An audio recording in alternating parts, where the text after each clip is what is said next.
Morning ni taburon dia sa yangga. Anak, minanay sunog.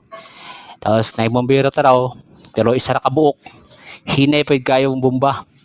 Na, mo nang giingon na kadako ra ba sa na sakop da ng yangga. Pero ambot da ni na morang bombero ni abot.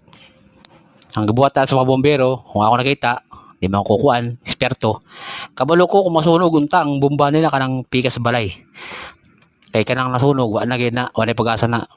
Kanang pikas balay para di mo tabok ang kuan, kanang apoy sa itabo. Pero kabalo ko sa idana ni amo di bomba man nila yung ang ato nasunog mo nang tawid na ng apoy dana.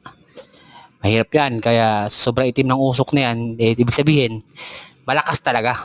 Talagang kumapit na yung apoy na sa itim sa level number 1 na yan. Sigurado yan. O level number 5.